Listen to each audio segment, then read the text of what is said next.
I think I just like it more every time I've seen it, you know? Like, I keep finding new, goofy, awesome, cool choices in this movie. This is not a movie, as you watch it, that feels like 45% of it was shot a year later. After the other 55%, right? Doesn't feel like the work of 7 completely unrelated screenwriters in different rooms or whatever, right?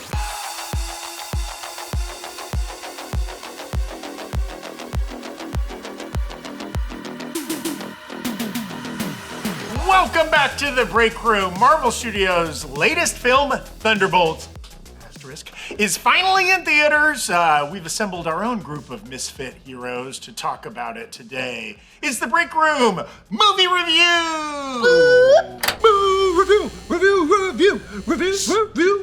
Everybody here at Break Room has a Helix mattress, and we love it. It's one of the perks of working with Helix for years, and I swear to you, whenever I gotta travel or sleep in some other bed that is not my own, I notice the mattress is just not Helix quality. Finding your perfect mattress is so easy thanks to Helix's sleep quiz. Just answer a few questions and you'll get a mattress that's the perfect firmness and temperature for you. I wanted a medium firm mattress with lumbar support that sleeps cool, and I got matched with the Dusk Luxe Helix mattress. I've had it for years now, and it's fantastic. Before Helix, it would take me forever to fall asleep, and I'd never really wake up feeling that rested. Now I fall asleep so fast, and I wake up feeling great every single day. Helix has something for everybody. They offer 20 unique mattresses, including the award-winning Luxe and Ultra Premium Elite collections, Helix Plus for big and tall sleepers, and the Helix Kids mattresses. And if you're not ready to replace your mattress just yet, but you want to layer some Helix comfort on top, you can, thanks to Helix's new mattress topper collection. Producer Evan got himself a premium mattress topper, and he's been loving flopping down on it after a long day of streaming. Helix delivers right to your door with free shipping in the US. The mattress comes rolled up in a box and is super easy to set up yourself. I love my Helix, and I think you will too. From now until the end of May, you can take advantage of Helix's Memorial Day exclusive partner offer. You'll get 27% off site-wide, plus a free bedding bundle with any Luxe or Elite mattress order. Just click the link in the description below to get started, and thanks again to Helix for sponsoring this video. I'm Zach Huddleston. I just was awoken from a box being held in a special laboratory, and I'm thrilled to be joined by my fellow underdogs, my fellow midfield poop havers, if you will. That is, by the way, something that really happened in professional soccer. An adult? An adult. I believe, what's the guy's name who plays for Leicester? Not important. Leicester. Someone had to poop, and they did it on the field. And then throw in the chat, who's pooping on the pitch? Speaking of which, Gary Lineker? Yeah, John Costa's here. Pooping on the pitch, baby. When you don't know where to poop. I got a dump in me right now. And go shit, John, pooping fire on the one pitch. off. Gina, keep your nose plugged. Whoa. Just me? These other guys don't have to? It doesn't waft that far. Is it? She's dealing with her trauma room in real time. It's Gina Ippolito's here, everybody. Listen, let's get dressed up like chickens and smoke meth, you guys. Yeah, maybe. I already got the sign spinning down. And then, we're always thrilled to see him, whether he's on a motorcycle in a limousine or sitting here at the table with us. It's Erik Voss. Hey, don't touch that big gulp. It was like solid. It was like, it looked like it was frozen. Wait. Do you think he soccer team mandied into that cup? Or did he go a different number? I mean, also, we don't know what the super soldier serum did to his biology. Oh, that's He true. might be pissing plasma. Well, you know what I mean? Or- Like, yeah. Why did you lock eyes with me when you said, "Do you know what I mean?" If there's As one if guy- you and I went on a trip together, and you were like, "Holy shit, it's hot today." Hey guys, we've already covered poo and pee on the stream. Subscribe. The highest threshold of maturity.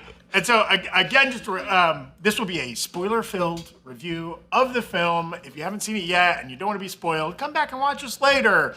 Because we'll be getting into all the details, all the plot, everything, and answering your questions that you have lingering coming out of the film, and talking about what this could mean going forward in the MCU, especially for a little film coming out in July.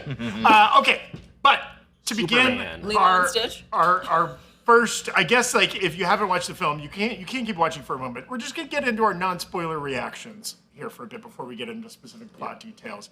Erik, you've already published your non-spoiler review, where you shared your kind of thoughts and your rating of the film as that has been out in the world, and you've subsequently rewatched the film and written a breakdown about it. How have your thoughts evolved on Thunderbolts? I think I just like it more every time I've seen it, you know? Like, I keep finding new, goofy, awesome, cool choices in this movie. Like, it was clearly, like, a labor of love by Jake Schreier, and I think it's really cool that he worked with a lot of the people he worked with on Beef, who are very talented people, from Grace Yoon and Harry Yoon and Joanna Kahlo, and just, like, you can tell that, you know, this was a family that built this, and it was such just like an impressive story. And I think I'm really loving now that everyone is seeing it and reacting their own ways, and people are connecting with it in areas that I didn't even connect with it. But I loved seeing how people are like, I need a story like this right now. I need like a major story that addresses mental health this way. And I just think that's really cool. And I like the way that it's dealt with in the movie. Great. Gina? You know, I don't know if it's because I was sitting in the front row looking up like this the whole time, but I really liked it. I wanted to like it a little bit more, and I think I need to see it again. I thought it was really good, but not really great. And I know I'm gonna get hate for it, and I'm usually the one that loves everything, but I wanted to like it a little bit more. I think that's okay. And I want to give you permission, Gina, and anyone who's watching permission to like this less than we did. That's okay. Or There's more. not enough of that nuance provided on the internet. I liked it. I just went into it with like so hyped, and again, it might have been the seats. Well, We had very bad. We were the Very last bad people let seats. into that. I want to talk. We'll come back to what your specific viewing experience was like and how that impacts. I mean, anybody that's ever watched a film on your phone, that has a big impact on how you think about that movie or watch it on an airplane or whatever. Like, certainly, like what the theater was like. John? Yeah, I might have liked it the most out of everyone at this table. Eric and I were talking after we saw it. Carpooled home, and you know, Eric very famously tweeted that it's his favorite movie since Avengers Endgame. I said favorite Marvel movie. Yes, so sorry, that's what I meant. I said it's maybe my favorite Marvel movie. Period. Wow. Whoa. Since then, you know, I don't think it's up there with like Guardians of the Galaxy for me, or the original Iron Man, or the original Avengers, but like it's high for me. And I saw this comment here from Flitz in the Twitch chat saying like their only gripe with the movie is they wanted more of it. And that's sort of how I felt. It was really fast paced, and you know, we'll talk about spoiler stuff in a minute here. The darker themes, I think they could have pushed even further. Yes. And I would have liked to have seen that explored a little bit deeper. But by and large, I thought it was fantastic. You know, like I kind of agree that I wanted more of it, because I think my main gripe is like I didn't. With the exception of Florence Pugh, who's great, I didn't really have a connection with any of these characters prior to this movie. So I think it had a higher bar to clear. Like when you're going into Endgame, when you're going into Infinity War, you're like, God, I hope none of these characters that I've gotten to know over 3,000 movies dies. And in this, I was like, I don't like John. I don't like this guy. Who's that chick? I forget her story. Man, What's that going on? I thought that was so impressive that this creative team, the director, the actors, and the screenwriters, like, could take all of these characters that everyone, when that D23 image came up, we were all like, these guys? You're making a movie about these guys? Which is and built into the movie. I care so much more about all of them, Same, with the exception of one person, now than I did going into the movie. Same. Yeah, same.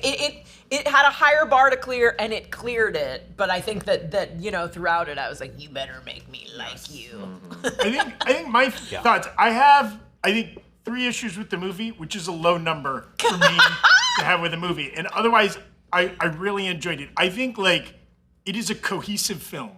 It does not feel like The most backhanded compliment I've ever heard. Well, It was like, cohesive. But I mean, Brave New World is the opposite of that, right? Okay, that's it fair did point, not fair feel point. like. Now, this might be the case because these are giant movies that always require reshoots. This is not a movie, as you watch it, that feels like 45% of it was shot a year later after the other 55%, right? Or it doesn't, and I know there's probably 9 people that touch this script at different points, but like doesn't feel like the work of 7 completely unrelated screenwriters in different rooms or whatever, right? There's clearly they had a vision for this, and I think like people have commented a lot shot on locations. as opposed to like something that feels entirely shot on the volume or it looked great. purely on blue screen. Like, boy, we get a lot of Monument Valley in this movie, you know, which is a beautiful setting in the American West that like a lot of the most famous Westerns of all time were shot at. And it's kind of cool to have like large sequences in a Marvel movie take place there. It's kind of funky. True. Yeah, Brandon came back from that screening and said that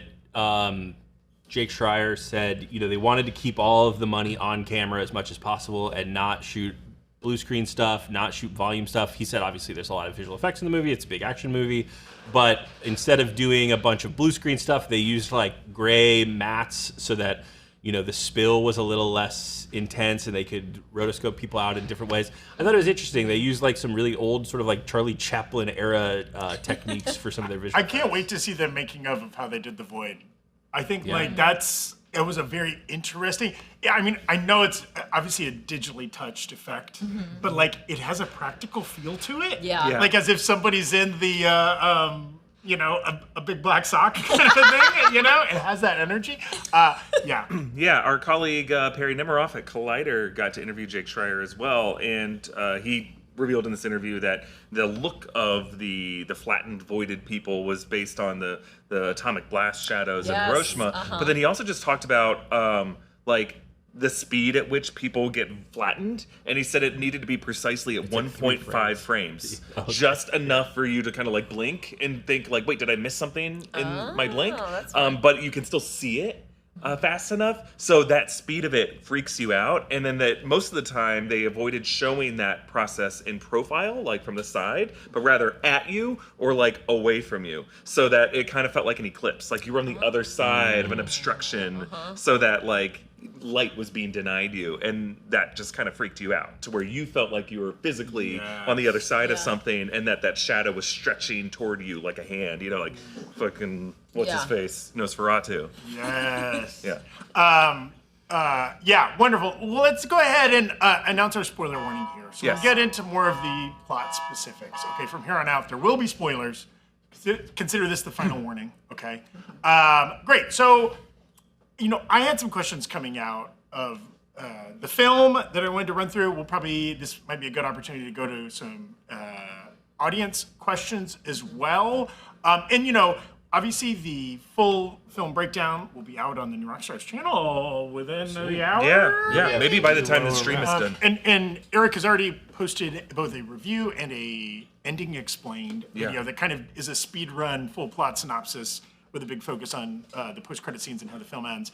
But I had a couple like bigger questions coming out of this. We've already kind of touched on one. That was in the pre-recording live stream. How does this impact Fantastic Four? So yeah, we see in the post-credit scene an extra-dimensional craft comes into our orbit as the satellites from the Watchtower or the new Avengers Tower picks these up, and it rotates, and it's the Four. It's the Fantastic Four rocket.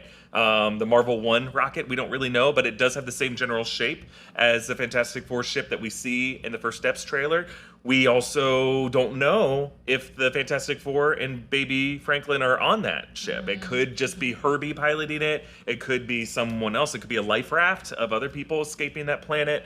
I will assume that it's at least Herbie or the Fantastic Four rather than empty. But yeah, and I do think it's the Pedro Pascal, Kirby,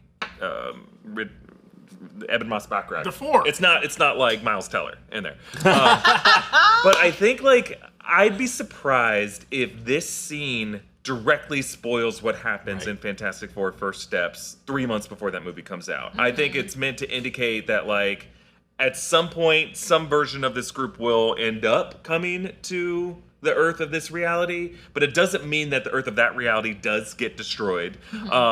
They very well could achieve the ultimate nullifier and fend off Galactus, and then they're like, but you know what? We need to still get out of here because Baby Franklin needs to be protected, and then they get out for that reason. Could I even throw out another possibility?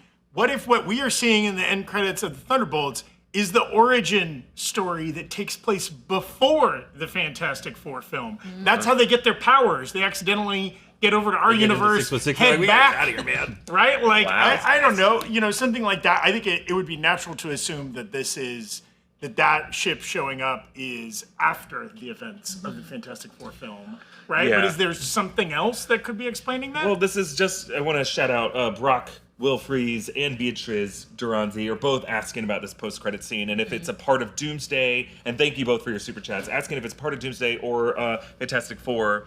And yeah, I think the fact that the Russo brothers shot this scene means that it's going to be like either reconstructed or just like a different version of a scene that we're going to see in Doomsday, not a scene that we're going to see in Fantastic Four. I would be my agree. guess. They would have gotten Shackman to shoot it if it was going to be a Fantastic Four scene. Yeah, I agree. My new Rockstars Reach take, which I don't know if I even believe myself, but it would be an interesting version of this.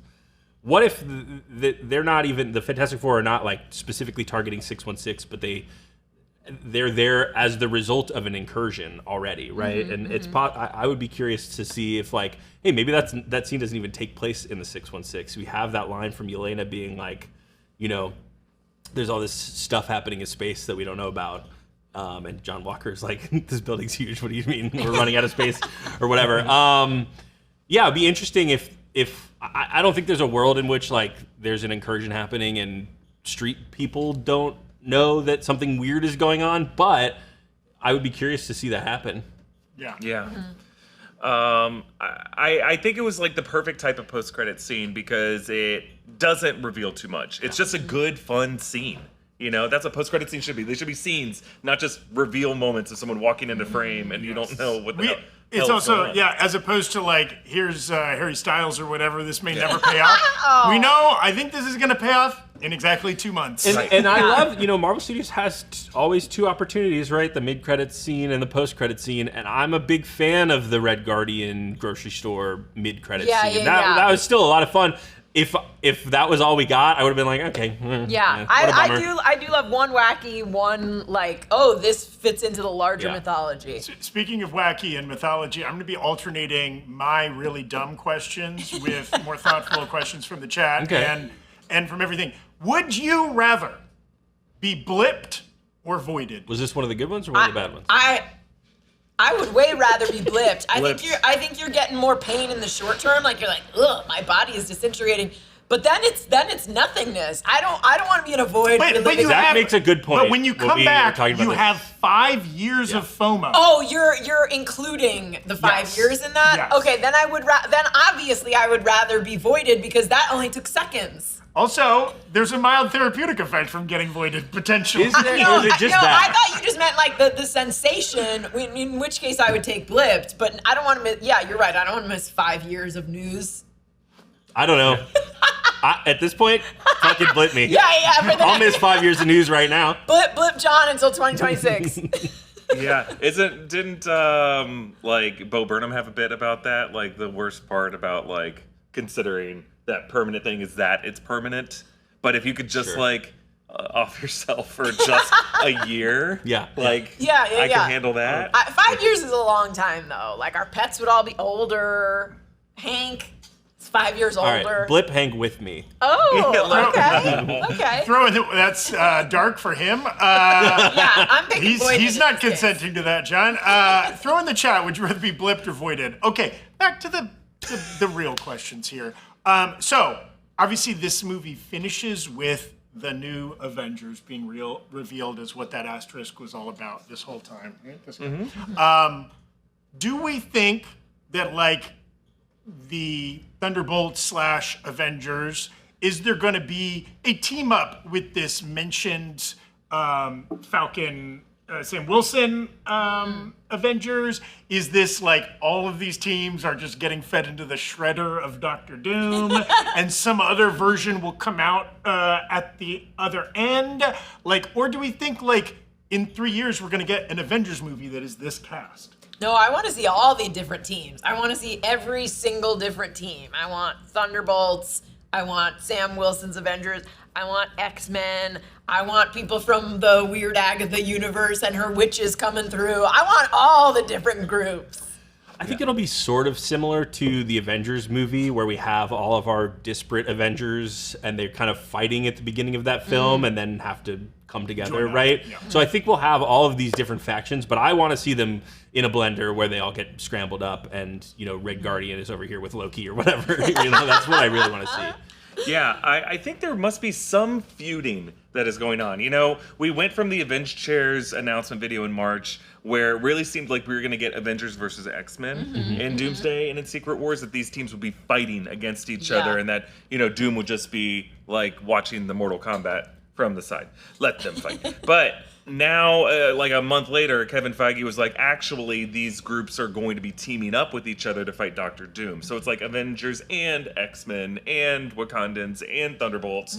Now, as a result of this post-credit scene, just from Bucky saying it went poorly when he talked to Sam. Like that, I think, was maybe the most important line in that scene. He's like, it went poorly. And it's like, we just saw you guys hugging it out in the in the Brave New World. So like, what's the beef? I mean, John Walker's sitting next to him. That's what the beef That is, probably right? is. It's got to be that. They both got along at the end of the Falcon and the Winter Soldier. But as you pointed out in your post-credit or ending explained video, maybe Sentry's the problem. Yeah. Maybe you get this nuclear warhead of a guy over there that you guys are kind of protecting and letting him read the Rick Rubin book over there while he drinks his Erewhon smoothie or whatever. But this guy could also destroy the universe or whatever. Yeah, instead of being prosecuted or something. Yes. Yeah, I think that's going to set up at least an Act 1 of Doomsday where these teams are not getting along, and there is infighting between the teams. That we're going to get the X-Men having crossed over, and we're going to get at least a scene where Nightcrawler's bamfing around, and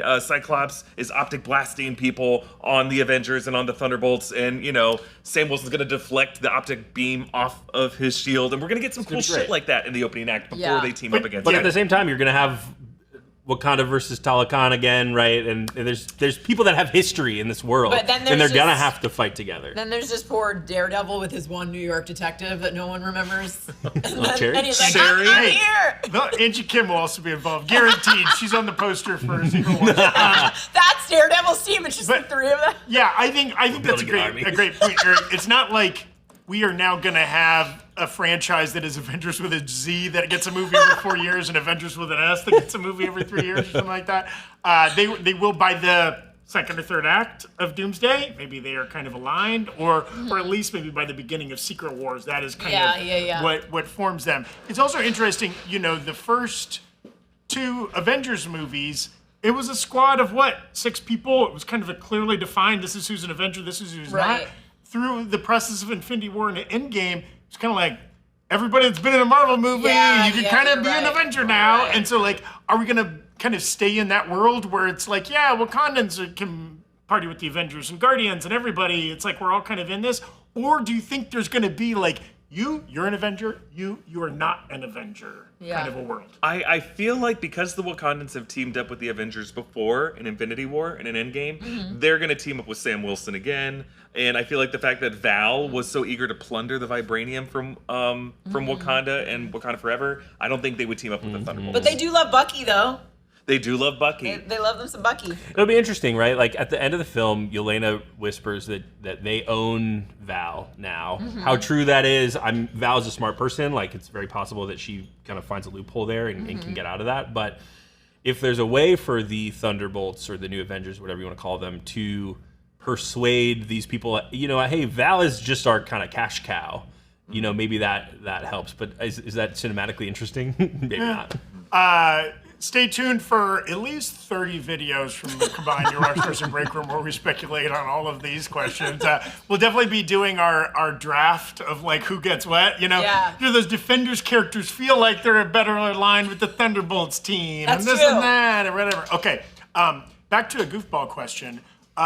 Do you think Louis Pullman was unavailable for the post-credit scene shoot, and that's why he's never shown in frame with any of the other Avengers, and he's off on his own? That's I mean, a he good clearly question. was available for it, but maybe not the same day that all the other actors were. What is he up to? He's just hanging out with his dad? How was he not available? Was he? He's a busy available. working actor. I was thinking they wanted to make it clear that he wasn't walking back in with them on some other mission, that he was just there. He's just kind of he's their mascot. He's like the cousin in the sitcom who just kind of hangs out, he's just sipping a milkshake, reading a book in the corner, I think that's the idea. But you're right, they may have shot it on separate days. Also, when do they shoot these post-credit? That's something that I would love to know. Do they shoot these post-credit scenes separate from principal photography? Obviously, you have 2 new directors that are coming in, or do you just say like, "Hey, Russos, when can you stop down to the studio?" And that, of course, there's a rich history of that. The famous shawarma post-credit scene from the first Avengers movie was shot because Chris Evans had a mustache and that he had to hide. Right? I do think like the post-credit scenes are often shot later, just as a result of like constantly changing schedules and what movie is going to come out when and when do we want to do this. But I also do think it's harder to line up, like multiple director schedules. But I will say, I just lost my train of thought. Never mind. You will say that. Back to a serious question here. I think this movie had multiple great action set pieces. There's some great non-action set pieces, like kind of more emotional beats. But like to me, like the highlights, obviously when they're in the burn room. What are we calling the lab where the team initially confronts each other? Inside the mountain, the base, yeah, Oxcourt or whatever, the vault, right? That's a great sequence. The whole road chase sequence where Bucky first encounters the members of the team in the limo. I mean, spoiler, my favorite one, the Sentry big fight. Yeah. He's in the yellow suit at the top of of the watchtower, right? And then, kind of the closing sequence where both they enter by crashing through the window and I don't know, there's some other kind of honorable mentions. Action sequence where they defeated the villain with a hug? Maybe my one gripe. Or they fought all that furniture. Right. Yeah. Those are, maybe we don't define those fully as set pieces, but I don't know, what stands out for you as like, that was your biggest hell yeah kind of moment? Well, you just named all of them, so. I think you did cover all of them. I really did love the vault fight, just because like, and this is something I discovered the second time I watched it. It really was clever how they structured it to like decide who is targeting who, like who is your op and who is your target, and like they did it to match their power sets in a way to like Charmander, Bulbasaur it, if that makes sense, right? Like Bucky his target is Taskmaster, or target is Taskmaster.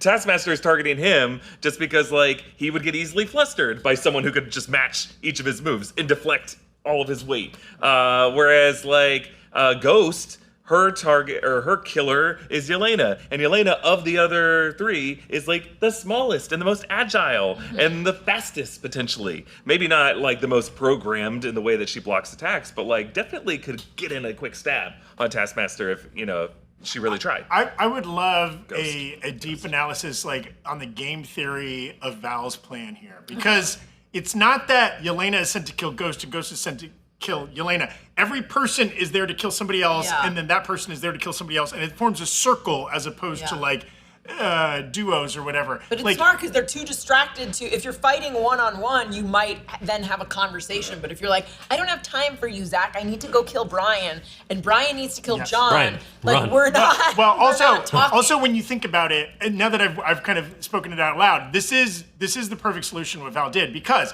if I'm sent to kill Gina and John's sent to kill Erik, and like Gina's there also to kill me, and Erik and John are both trying to kill each other, well, one of us will win. Yeah. And then some of us will survive. Right, half of us will win and half of us will survive. And she doesn't want anybody to survive. Yeah. Well, and I think, right, like, there's a potential for a last man standing thing in that scenario, which is why she was like, and we installed incinerators. Right. So if anyone they just need to distract one another long enough for them to be burned alive. I really like one scene that you didn't mention was when they're climbing up the elevator shaft.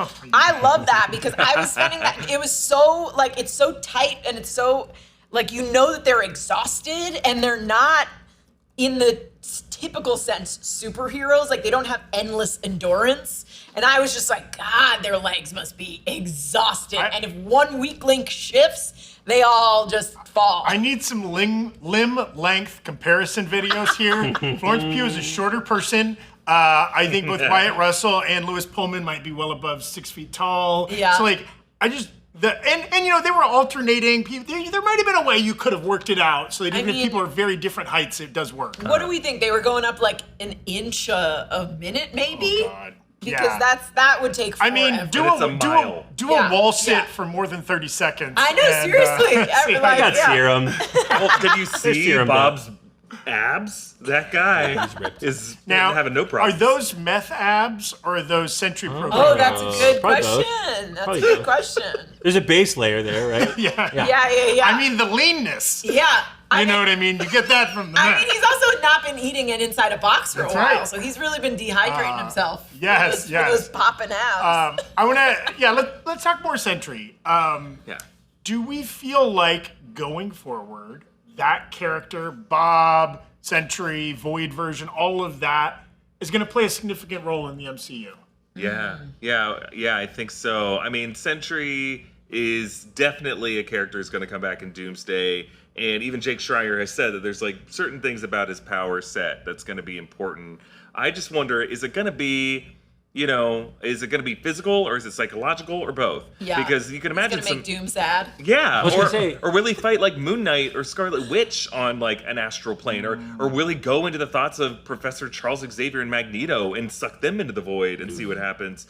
A lot of interesting battles that can be fought, but just on a physical set, he's got to rip someone in half, right? He rips Ares in half in the comics, and it's Yeah. like what people who know Sentry and how deadly he is, that's what they always cite. So is he ripping Deadpool in half? Is he ripping Hercules in half? Is he ripping Zeus in half? Or certainly Balder the Brave? lots of Latverian soldiers or whatever are getting obliterated. But I maybe? do think that would be a good way to show Doom's power is if you see Sentry rip someone in half and then Doom just obliterates him instantly. Like then you're like, oh wow, this guy's stronger than who Sentry. we've seen so far as the strongest MCU character, other than Secret Invasion Gaia. Yeah, I also see a world in which like he is going up against someone who has a tragic backstory and like tries to void them and then gets fucked up himself. Sucked in. Because he's kind of present in everyone else's Yeah. dream states, or at least was in Yelena's. I mean, if it is Magneto, it is. He's got a lot of trauma in his backstory. Also, is there a world where we see like, I don't know, a 5-film arc of Bob/Sentry being in that Avengers 1 Hulk zone? Like he doesn't have real control over his power. And maybe he's afraid to use his power because the bad guy might win or whatever, right? Like, and so like that could be a nice way for them to avoid the Captain Marvel issue of one character being so OP, strong, yeah. right? Like, well, I mean, we could go to the nuclear option of Bob Sentry, but like we don't know if that's going to work out for us or not, right? So he's mostly in Bob form. That could be cool, but I mean, there's a great portrayal. I kind of want to pivot there. Did you just talk about the performances in this film? Yeah. This They were was great. a very, obviously, the majority of these people were already in the MCU in one way or another, so it's like, you can't give this film credit for the casting necessarily, but like, top to bottom, got great performances from people. I mean, David Harbour. God, What a star. Steals every scene he's in. Mm-hmm. Florence Pugh obviously has to carry a lot of the film on her back. She's in almost every scene and like has a lot of the most kind of emotional arcs to kind of deal with. But Louis Pullman's great. I mean, Julia Louis-Dreyfus. Yeah. Just doing her Veep thing, just being a little shark in there. And then Geraldine Viswanathan was wonderful. Yeah. I hadn't seen Blocker, so I don't know that I've seen her in anything else. Same. But like, she was a delight. Yeah, it'll be a shame if we don't get more of her, I think. Because her character's so fun. Yeah. And I'm curious to hear you guys' thoughts. When Val kind of ices her out, do you think that Val was just on to kind of her cracking, or like that was the one moment in the film where I was like, oh, that wasn't so clear for me. Yes, like she didn't hold up like a tracking device. It was like I could I tell know you you're just talking called about Bucky. I tapped your phone or whatever it is. Yeah, I would say the second half of Act 2 Val scenes were, I think, the weakest part of the movie for me. Just because like it felt the most like we need to get from A to B. They weren't bad. They just like didn't contribute anything. And I thought, this is a sidetrack, but I think Val's void vision was weird. I think it was like unspecified, unclear, non-specific, and I don't think we'll ever get further answers on that. And it's like, why show us that and not like a really cool Bucky horrifying vision or something that like Ghost or Red Guardian were really ashamed of. Also, she comes out of that vision unchanged. Right. She goes right back to let me try to mind control Sentry, right? Well, I'm sure I've seen that as the complaint most, right? Like I wish we had seen Bucky's void rooms, and et cetera, et cetera, et cetera. I'm sure there was a script version where it had all of these different void rooms that they probably felt killed the pace of the movie and had to take out. But it would have been cool to like have them shoot those and get deleted scenes or something like that. But also, haven't we seen enough of Bucky being tortured from other movies? That's my thing. Like, I don't need to see his mental torture because, like, we see him, you know, like almost die in Captain America. We see him the after effects of brainwashing in Winter Soldier. So, like, we've seen him get tortured a lot. I kind of like that he's sort of the calm center in the Charleston Chew of this group. This was a great Bucky movie, a great Sebastian Stan movie. You just kind of come in. I mean, like freaking U.S. Rep Bucky. We could do. There will be 20 more New Rockstars videos on like what kind of legislation is this guy passing? When is he? Eric goes into it a little bit in the review, or maybe in the post-credit, or in the breakdown. Talk about like how he what district he would maybe be in. And like I think he's in Hakeem Jeffries' district, and I think Bucky's a Democrat. For sure. Maybe even Democratic Socialist. Maybe. I think maybe he learned some stuff from Hydra. You know? Just to kind of harp on it, I think they could have made Val's Void Vision very cool. There were certain scenes in the Loki series where, like, when you cut to Casey as, like, an Alcatraz escapee, that was really cool. Go someplace specific. Tell us exactly when and where in history she is. Even if you don't put a date because that's not the convention of the movie, show us something. Like, show us a historical event. Like, Julia Louis-Dreyfus was born, in the early 70s? Late 60s, maybe? So, like, show us, you know, what was going on in her childhood. Go to a specific event. She's watching an episode of Green Acres. It just hits, you know? She was, she's from Italy, so I think part of it is like, what's going on in Italy at that time? Not, you know, it could just be anything. You can invent anything. I would have loved to have seen a young agent Val beat. Her as an adult, maybe like the first time she kind of breaks bad and does something that is morally ambiguous or something like that. Yes. Okay, we're going to come back to gripes in a moment. But first, let's talk grapes and other foods.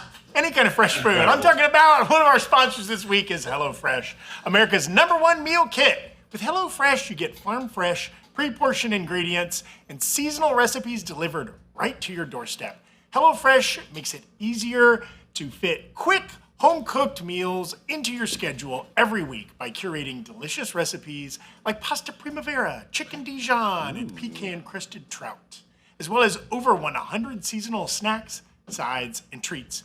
HelloFresh has meal options to fit every lifestyle without compromising on taste, health, or homemade quality. Their ready-made meals are ready in just 3 minutes. 3 minutes? That's like the length of one post-credit scene. One of our favorites is the Southwest-style chicken bowl. We are big fans of a certain Mexican-adjacent fast casual chain here that I won't name. And the chicken is super moist and flavorful and has just the right amount of kick in the HelloFresh version, of course. Every HelloFresh meal uses high-quality ingredients, including seasonal fresh produce and proteins that travel from the farm to your doorstep, plus flexible deliveries that you can pause or skip when you need. Feel great with meals that fit your spring schedule and make the season even more delicious. Go to HelloFresh.com/Breakroom10FM now to get 10 free meals. That's what the FM stands for, free meals. And meals with a free item for life. Whoa. 1 per box with active subscription. Free meals applied as a discount on first box. New subscribers only. Varies by plan. Thanks again to HelloFresh, America's #1 meal kit, for sponsoring our show. Okay. Yeah, well, let's get to some questions. We're at our mid-break here. I promised that we'd answer some questions halfway through. Starting with some of our friends on Twitch. Mostly Wizard, subscribed with Prime. Been subscribed for 15 months. Thank you. And then there's a question, Team Cap or Team Yelena? What would Cap's team look like? So I think it's like the new Avengers versus Avengers Classic.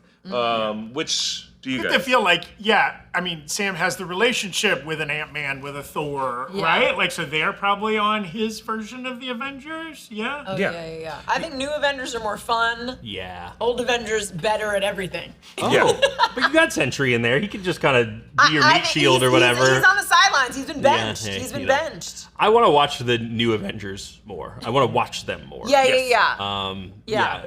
I think if we were in danger, we would call it the original Avengers. If I was having a party, I would call it the new Avengers. Yeah, and I feel bad because we just talked about 3 characters, like Ant-Man and the Wasp, Quantumania, not a great Marvel film. Thor: Love and Thunder, not their best. Brave New World, not their best. So we just talked about 3 characters where like we've had not the best taste in our mouth after watching their most recent film. So maybe that kind of and maybe after Doomsday we will feel very differently. I hope so. About one or all of those characters. Yes.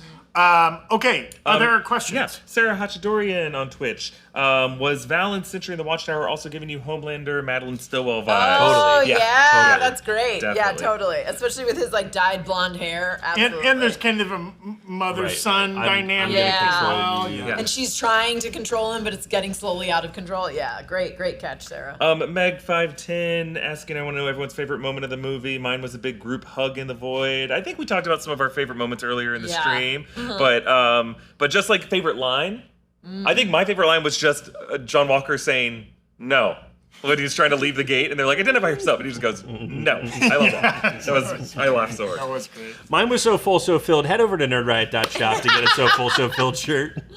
Well, speaking of Red Guardian, I mean, mine definitely was. It was the second time we'd heard the story, but him retelling the poop on the soccer Oh my field. God. I mean, just the accent work, the strange vernacular, right? The very kind of slangy Russian English that David Harbour uses, and just his cranking it to 11 delivery on everything. I loved that. Yeah. Let's see, Captain Cannabis on Twitch. What was in the big slurp cup? Because I believe it was some type of magical serum that Mr. Fantastic needs to repair his timeline and fix all the timelines in the multiverse. I think you're right on. I think you're right on. Could that be the rat that crawls across the van that unlocks everything? The cup rolls down the hill like a Chef Boyardee Well, can or also, whatever. oh man, we didn't see this missed opportunity in the movie. That entire limousine later flipped on top. Oh, God. So you got a piss cup Ew. loose, like as if Yeah. you're in a porta potty that gets dumped on its head. That piss cup is the Jurassic Park Barbasol can of the next decade. And it was full, which I'm already questioning the physics as somebody who's consumed a lot of big gulps, not necessarily piss in them, but like that's not water. That's wouldn't- Not it necessarily, seal. It not would necessarily leak. pissed in them. Yeah, it would leak. You're right. So anyways, the physics of it are a little questionable. Flitz. What if Baby Frank with Herbie was in the ship trying to save him from Galactus, Superman-esque, while they fight Galactus on their Earth? Yeah, possible. And then that would mean that this scene is kind of like halfway through or 2/3 of the way through Fantastic Four First Steps. Great theory. A lot of people in the chat said blips over Void. 61% blip, 39% voided. Wow, missing 5 years of your life. Here's the problem: if they just send Herbie and Franklin, right? Is that Reed's first attempt to like do some multiversal travel, and he sends his kid on that ship? You know what I mean? Like, sure, maybe there's a little bit of desperation, but there's also like a holy shit if this doesn't work. Also, my like kid's an gone. infant, this will be our emissary. Right. Yeah. There's Moses down the river allegory there, maybe. I don't know. And I think Superman it might is be a fine. little too Superman-esque. If they know that Superman's opening in the that's same true. month, they probably won't want to take some from Kal-El's origin. But interesting theory, I think. Matthew Butcher says, do you think loads of groups will start calling themselves the Avengers? We will have Sam's Avengers, New Avengers. Maybe Kamala will decide to publicly call her group Young Avengers. Yeah. This movie kind of paved the way. Val seems very litigious to me, and she would have absolutely copyrighted this, I think. So she's going to be like the Disney got of there this. first. Well, Sam got of there this. first. Oh, that's true. But I feel like Val is gonna shore up some legality and then turn out like Disney, where they sue anyone for even breathing the name. Look, this might need to get cut out of the VOD, but we're having an interesting time with legal and the new Avengers with a Z. So if, legally it is Can of worms. interesting. Can of worms. Meanwhile, over on YouTube, we have some super chats. We're going to try to get to as many of our questions and comments on both YouTube and Twitch by the end of this stream. But just hopping back over to YouTube here. Thank you, Dlo XPO, for your super chat asking, did you notice the new Avengers logo looks like the Watchtower? I'm trying to remember what you mean. The crosshair of the A kind of sticks out from the side. I can see But it. it's kind of just I don't know. The Watchtower is kind of still incomplete, so I don't really know what the finished version Maybe of it the looks old like. Avengers Tower Yeah, kind of has that platform. Oh, I see what you're saying. Right. The crosshair forms like the launch pad of the Quinjet. That's Yeah. cool. I like that. SA, thank you for your super chat. We were allowed to be in the movie, not distracted by behind the scenes stuff that affects what we see. People, We audibly engaged laughs, sniffles, and cheers. I don't know what that means, but great. I guess, is that just an endorsement of the theatrical experience? Yeah. Great. I agree. Christian Unpronounceable. Hey, you're on 2 platforms. Christian, we love you. Great Don't forget to like the stream and subscribe to support new Rockstars. Wow, doing our job for us, Christian. Thanks, Thank Christian. you. Good point. Andre Tawasha on YouTube says, I could be wrong, but didn't Yelena say there was already a space crisis and then the Fantastic Four came through? Correct. Yeah, Yes. she said something like, we don't even know about what's going on in space. Yes. Yeah, which we assume is incursions. But Something's going on. Something's going on. Yeah, or I mean, it could be anything. There's been other things coming through from space for years. Like what? Chitauri Oh, are got it. coming through. Yeah. Cats, Flurkins in a space pod. Yeah. Captain Marvel's Skrulls coming through. are landing. We don't know where Yeah. she came from. we Lots talk about of space stuff. We talk a lot about the traumatized citizens of Manhattan, but this is just another example of those people. Like if you got voided, do you think you go back to the Chitauri invasion for a lot of those people? Yeah. They're like, holy shit, it's happening again! We've talked about this, that like there are some current citizens of New York City who experienced the Battle of New York, who experienced 9/11, they got voided, they got blipped. Yeah. Also, like, if you take the original Daredevil series into account, there's like weird earthquakes The going Incredible on. Hulk in Harlem. Yes, that gets Abomination destroyed. wrecked Yeah. your apartment Yeah. building. Nightmare to live in New York City. Yeah, no one's gonna be able to sell their apartment or their walk up in New York for the next decade. Some other super chats. C Black, thank you despite your Florida State Seminoles logo. We forgive you. S Elizabeth, Gina, this is for you. Uh-oh. Which Agents of S.H.I.E.L.D. character should be a Thunderbolt? Oh man, that's a great question. I'm gonna go with. I feel like they need brains on that team, so I'm gonna go with Fitz and Simmons. They need Fitzsimmons on the team because they're gonna be the ones that figure things out for the ones that aren't figuring it out for themselves. Wrong. The correct answer is Quake. And then, I know, thank you, Gina. Dylan B saying the whole theater gasped when Taco Master got shot. Is Taco Master something Taco mean? Master. Does it mean that I don't know what that means? I don't know the meme. Is it? I think they meant Taskmaster, but Maybe maybe it's it's spelling Taco mistake. Master. Yeah, agreed. I think everyone in our theaters were like, yeah. I mean, we all assumed that's what was going to happen. I mean, to not only die, which we'd long been speculating Taskmaster wasn't going to survive the film. Yeah. To die in the second scene of the movie. That was what I was expecting because she's not in anything. So I was like, she's got to die real fast. One shot of your face, one line of dialogue. That's all you get. Yes. At least they gave her dialogue so she gets paid a little bit better. Yeah. Yes, but like, did you feel like Taskmaster got done dirty in this movie, or do you think that was the intention behind killing that character off? To just remind you, like, no, these are assassins. There's stakes in this movie. I think you know what you're signing up for when you get a Marvel movie. It's like you don't go into the White Lotus and expect to survive or be back in another season. Like anyone can die in a Marvel movie at any time. And speaking of White Lotus and actresses who are like, I'm not coming back to Marvel for that much. Carrie Coon. It's like her speech in White Lotus season 3. She's just excited to be at the table. Yeah. Olga Kurylenko, who still gets to go to the premiere. Yeah. Even though she might have shot on this movie for 1 hour, maybe on one day. But yeah, good for her. I think Marvel did the character of Taskmaster dirty in across 2 films, and then did Olga a little dirty across 2 films. Do we think because she's really not in much of Black Widow face reveals and with her voice and all that. Yeah. Do we think we ever see a Taskmaster again? I'd love to see her in a different universe thriving. Maybe she's an influencer and she's sipping tea and taking pictures in her garden and posting inspirational words. Yeah, we'll definitely see that scene in the MCU. Gina.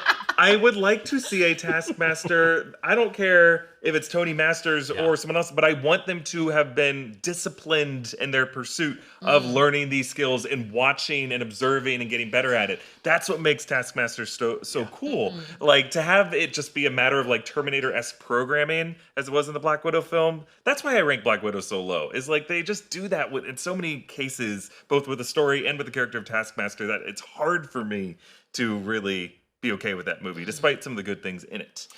I just want to read a couple more super chats. Russell, gonna need Daredevil and She-Hulk to settle this Avengers lawsuit. That's a question. Which lawyer defends which team? Oh. I feel like Daredevil is often the little guy. And in this case, it's hard to tell who the little guy is because Val is one of the biggest entities. She's the government. But so it feels like he would be on Sam's side, I think. Possibly, yeah. I kind of feel like, for whatever reason, I think the main Avengers, if there's a Bruce on that main Avengers, I think Jen would right. Yeah. Or is that a conflict? Right. Do you have to recuse yourself from that? Yeah. No, If you're the not judge, a lawyer. maybe. Yeah, if you're the judge. Lawyer does have. Well, so stakes. it depends what. Haven't you seen My Cousin Vinny? He was Good defending point. his Good point. cousin. I forgot. You can also defend yourself. On the jurisdiction in which the case is filed as well. They may not have passed the bar in that given state. Who knows? Val was wrong. Great. Kenneth Hall asking, did they ever say who bought Century in for the procedure? Oh, so that's some kind of a mystery. He Some said guy, some right? guy. Oh yeah. Some guy. Coulson? Well, are we to think that's the guy that accidentally also doing a bunch of meth in brains Malaysia? himself? That scientist in Oh, Malaysia? that scientist. Yeah, maybe. Could be him. You got to think it's like one of those like Greenpeace guys outside of Whole Foods that is like, hey, do you want to sign up for an experimental Hey, treatment? you smell like meth. Quick question, just while we're talking about the scientists in the void and the Century program.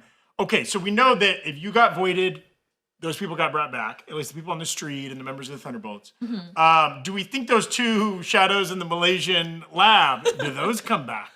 They've Yes. been voided for a lot longer. You do. Yeah, they they them come back- because they would have been murdered Yeah. by Yelena, but they were just shadows on a wall. I think we have to apply blip logic. And anytime the Russos were asked about this, they say that like the Hulk wished for people to come back safely. So if people were in guy. midair or in flight. So Holt, who was on the helicopter shooting at Sentry, he gets voided and then the helicopter crashes. So he can't just appear back on the helicopter. Right. Right. So he's back on the tower penthouse floor or Okay, something like that. okay. Someplace, some safe place. But I don't know if like anybody wished for people to come back safely Yeah, in this I case. think they're coming back wherever. I think people are reappearing underneath New York rubble. Yeah, he's alive, but his body's mangled in the helicopter.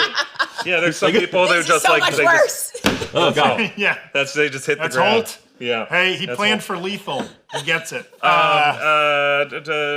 Let's see. Oh, we got some breaking news here, guys. Oh my God. Shared by Brandon this true? on Slack. I think we already knew this, but Ryan Reynolds is in early stages of exploring a Deadpool / X-Men team-up movie. Okay. Yeah. We just saw him do that last summer. But Reynolds is exploring ideas for a Deadpool movie that would feature X-Men characters, as well as continuing the script, the Paramount comedy Boy Band, after writing a prior. Okay, so that's the other thing he's working on. They say it's extremely early. But didn't he say that he was working on something 3 or 4 days ago. Yeah. So Hollywood Reporter, is that exclusive? Hollywood Reporter? They had to check their sources. They're not just tweeting They're not out hot they're not takes. Snyder. I mean, this could be very normal. Every Deadpool movie has featured X-Men, That's true. right? That's true. But could this also be, we kind of got the last Deadpool movie, of course, featured old X-Men. Yeah. Could this be a soft launch? Next Deadpool movie features new X-Men, young Maybe, X-Men? I'd be curious to know what Ryan Reynolds, like, how Marvel Studios looks at Ryan Reynolds in Deadpool. Do they trust him enough to be the An person integral to part? introduce this new team? It's a good question because also then if you're doing that, you're introducing a property that a lot of kids know in what will be an R-rated movie. I just think the next time I want to see Deadpool, he's like the class clown. Like, let's see him as a team member in some of these other right. Avengers titles, Yeah. and then 5 years from now, we can see if he still wants to do it. And I think Ryan Reynolds himself has sort of said, I want Deadpool now to kind of be In the background? in the background. Yeah. How Going great- in. Hey, maybe they just backed up that bridge. How track. great would it have been if Deadpool was in Thunderbolts? I mean, there's some He does dynamic fit in with between that him team. and Yeah. it could have been a lot of fun.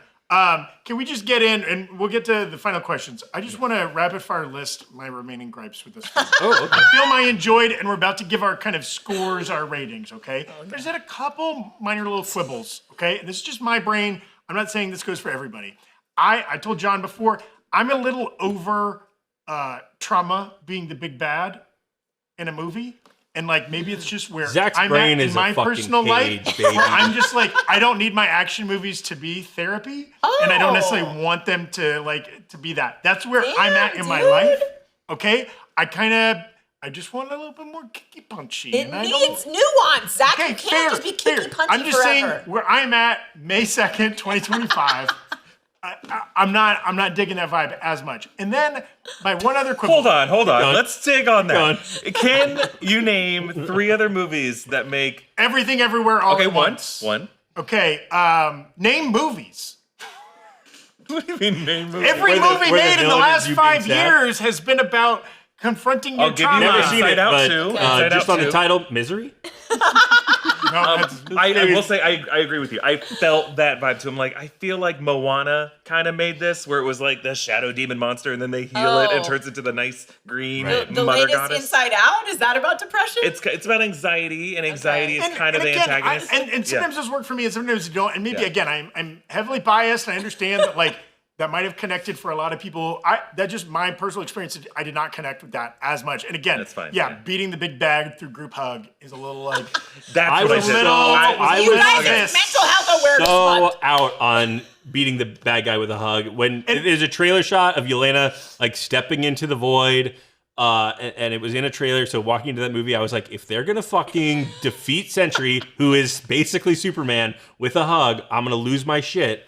And I thought that they did that really tastefully, and they did it well. And they did it as best as they could. Yes. I don't necessarily disagree with the sentiment, but it worked for me. And my one other knock, and I enjoyed this actor's performance, but I wish they would have written it a little differently.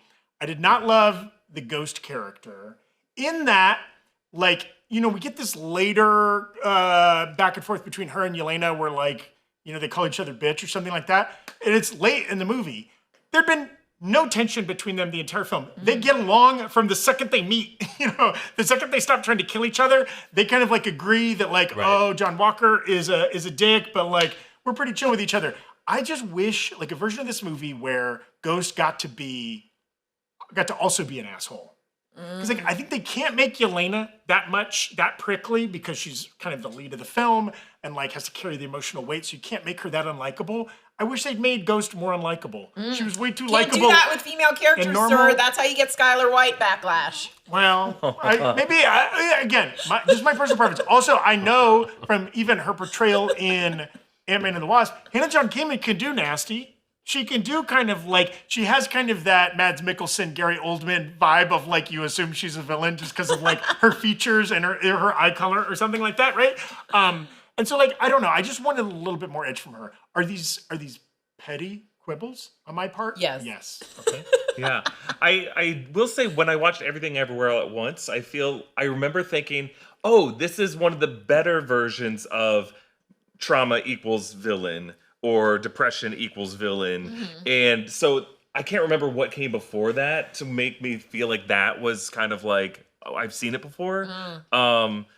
And I used Moana, but Moana, that was not the case. Moana is just more of a mythological take on it. Mm-hmm. But it must have happened Put before. it in the chat. Put it in the chat what those movies are that we're thinking of. And again, maybe for you, and all movies use a formula, and often those formulas are kind of repetitive. So it's like maybe for you can watch 1,000 of those movies. For me right now, I'm a little over that vibe. Yeah, and what I did like about Everything Everywhere All at Once is they found like the most cinematic way to defeat the trauma in that she uses the googly eye button and puts it in kind of the third eye spot on each of the warriors' heads, and then we see each of those warriors' happy places. And I thought that was really cool. Like that was just a fun way to do it. I would like some other way that's more than a hug, but I think it's like the screenwriters admitting we don't know like a way to vanquish. You can't destroy your darkness. You just have to keep it at bay. But like I wonder if there's like a way it could just be like we're building something for it. Yes, or if they encase them in antidepressants. If kind of the thesis of this film is that like the way you fight loneliness, depression, isolation is just by having a crew, that's a fun message for a team-up movie to have. But then like show me the crew doing stuff to support each other. I guess that is technically it, the hug. I just wish maybe on your note, Eric, there was a more cinematic way. Like, I need Ghost to do this kind of kiki punch, and I need John Walker to do this kind of kiki punch, and all of that makes me feel supported and like I have friends. Whatever. There's a reason I'm not a screenwriter.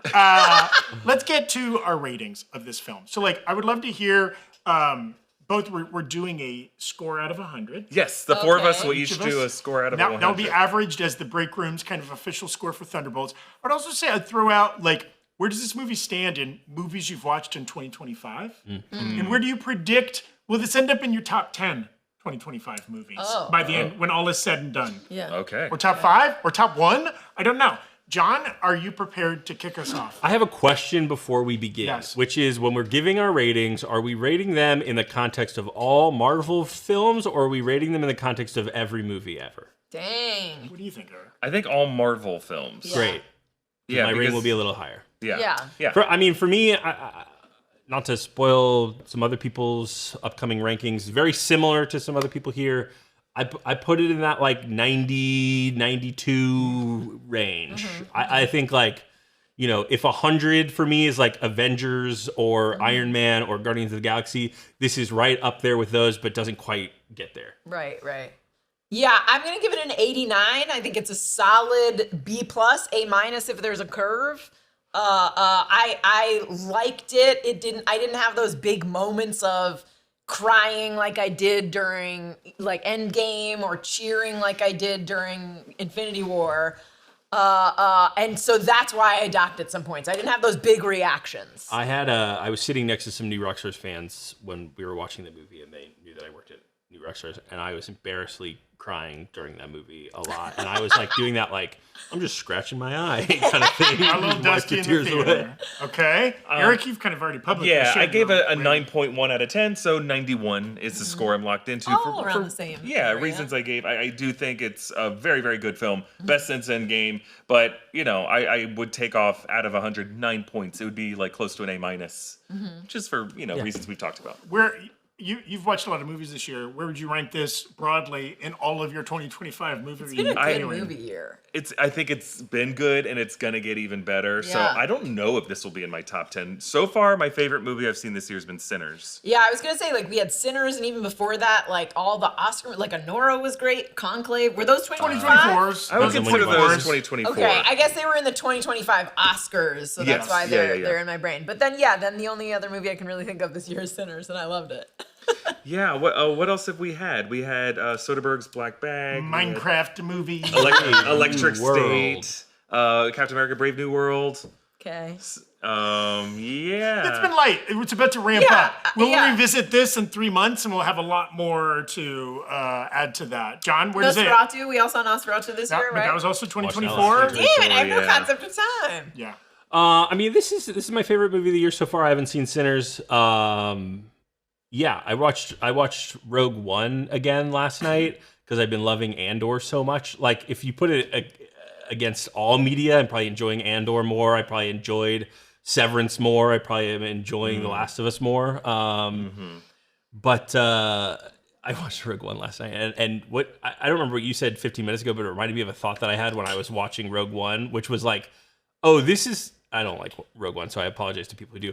This is a movie that I would write, was how I felt when I was watching Rogue One. I was Damn. like, yeah, I would have said some dumb shit like that. Wow. Shout out to Tony Gilroy. Not to no, it's not Tony Gilroy's fault. I learned that after the movie. He didn't write it? He came in after the movie was shot Yeah. and had been written. And He has a writing credit on it, Wrote but- scenes and shot reshoots, but was not a part of the original screenplay group. Yeah. I didn't know that. Okay. And then I think this movie is a solid 80 for me. Despite Wow, my that's quibbles. low. Low? It's high for what I would Zach was just say- complaining Yeah, about. I mean, I would have given Thor Love and Thunder a 45. Zach and I watched Thor: Love and Thunder together, and we were is looking that- at each other during that screening, being like, "Are we watching the same fucking movie?" 'Cause- Zach would be that teacher that everyone hates in school. Well, fair. You got to earn it from me, baby. But that's also because I want to leave room, right? Like, I want to be able to say, like, if Fantastic Four comes out and it's a 99 for me, I want there to be, like, room above this. Yeah. I think, like, this is on a great pace. And, like, I agree. I probably would rate this the highest of any Marvel movie since Endgame as well, right? With a I think wide we're degree of forgetting variation that Guardians between there. 3 Guardians exists 3, in that No Way that Home. There are some time. great films in that grouping, Yes. for sure. Yeah. So, John, you gave it a 92% or Yeah, 90? I think so. I'll give it Okay. a 92. Gina gave it an 89. I gave it a 91. Zach gave it an 80. A B minus. For an average That's- of... Wow. B minus Avengers. Can we Zach throw is- the outlier away? No. We have to. Yeah, Zach's the one messing Zach's up. what gives us maturity. Outlier. Gina gave it an 89. It's all right. I'm not... We need outliers. We need strong opinions. This is what makes a break room the break room. No shame for using. And also, it's what makes films good. If you have a bunch of people just saying everything you do, Kevin, is great, you know what I mean? Like, that's not how you get great work out of the MCU. We need conflicting opinions. Watch the Break Room MCU and up your game so you get a 95. I feel like, should we use this opportunity to show off our shirts? We do math. Yeah, hey, look at these. This is the underdog shirt you can get at nerdriot.shop. And Gina's wearing the Ellie's tattoo. Hey. The Last of Us. We also have a couple great Red Guardian designs. Yes. I didn't think I was going to be on the show today, so I didn't wear it. Look at that. Oh. Red Guardian limo service there on the right. Delightful. I mean, I love that hoodie. I will say, if I ever regret my AD score, it'll be like looking back on like, was David Harbour in this movie the most fun I've had with a Marvel character in a movie, like ever? Yeah, I don't know. Yeah. Our combined score of the four of us together is 88.25% from the panel of the break room. Probably not far off from the actual Rotten Tomatoes score. Yeah, probably. Throw it in the chat. And it might be hard, but like, are you above or below 88? In the chat, right? If you brought a test home with that score, your parents would be happy. Yes. Not my parents. Oh no. Even like, where would you in the last, let's say, post Endgame? He's up there in the attic playing with the Rubik's Cube while his parents talk about his parents. Post Endgame, what do you have above this, if you have anything? Or is this the best post Endgame for you? In the chat, in the comments, if you're watching this on VOD, we'd love to hear about it. And maybe you're watching this a week from now, 2 weeks from now, whenever you get to watching the film and you want to come back and you've watched this. Throw your other thoughts, lingering questions. We will probably have some more Break Room episodes where we address kind of lingering questions coming out of the film, things like that, and we'd love to be able to utilize those as well.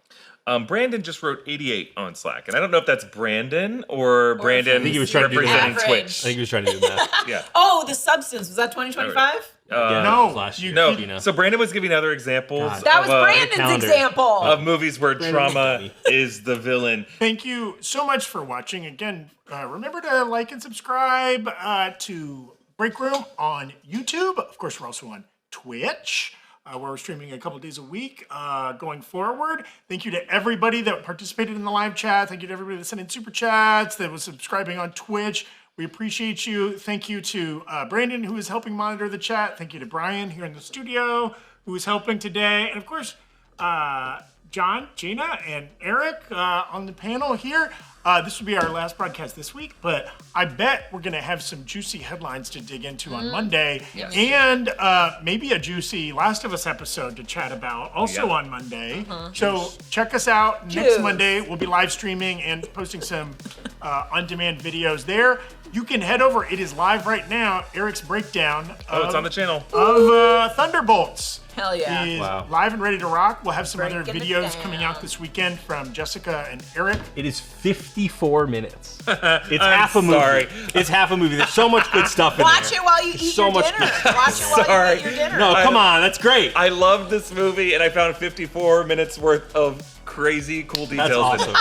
Guys, I went into everything. I figured out exactly what parade Alexi with VFX did too from history. Awesome. So we go into it there. I can't wait. All right, thank you everyone, and we'll see you next time.